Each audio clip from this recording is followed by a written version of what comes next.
University భూములతో real ఎస్టేటా సిగ్గు రాష్ట్ర ఆదాయం కోసం ఇంతకు దిగజారిపోతారా అంటూ ప్రభుత్వంపై ఫైర్ అవుతున్నాయి విపక్షాలు. అమ్మకానికి హెచ్సియు 400 ఎకరాలు. ప్రభుత్వం విడుదల చేసిన ఈ ప్రకటనపై విద్యార్థి లోకం భగ్గుమంది. తాజాగా ఈ వ్యవహారం పొలిటికల్ టర్న్ కూడా తీసుకుంది. ప్రభుత్వం ఆదాయం పెంచుకోవడానికి రియల్ ఎస్టేట్ వ్యాపారం చేయడం ఏంటి అంటూ సిపిఎం బీజేపీ మండిపడుతున్నాయి. హైదరాబాద్ సెంట్రల్ యూనివర్సిటీ భూముల వేలం తెలంగాణలో రాజకీయ రగడానికి దారితీసింది. రాష్ట్ర ప్రభుత్వ నిర్ణయాన్ని సిపిఎం బీజేపీ తీవ్రంగా తప్పుపట్టాయి.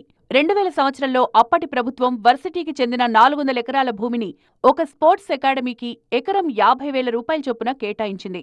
కానీ ఈ భూమిలో అకాడమీ కార్యకలాపాలు కొనసాగకపోవడంతో ఆ భూమిని తిరిగి స్వాధీనం చేసుకున్నారు. ప్రస్తుతం తెలంగాణ సర్కార్ ఈ భూమిని టీజీఐఐసీ ద్వారా వేలం వేయడానికి సిద్ధమైంది. యూనివర్సిటీకి చెందిన 400 ఎకరాల భూమిని ప్రస్తుతం రాష్ట్ర ప్రభుత్వం అమ్మకానికి పెట్టడంపై సిపిఎం తీవ్ర అభ్యంతరం వ్యక్తం చేసింది.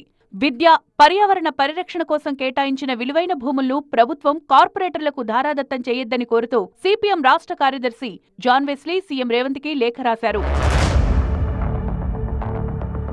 హెచ్సియు భూముల వేలాన్ని అడ్డుకుని తీర్తామన్నారు బీజేపీ ఎంపీ ఆర్ కృష్ణయ్య.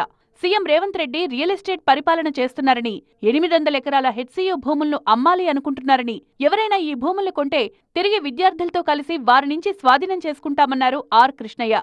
మరోవైపు హైదరాబాద్ సెంట్రల్ యూనివర్సిటీ భూముల వేలంపై విద్యార్థులు కూడా ఆందోళనలు కొనసాగిస్తున్నారు.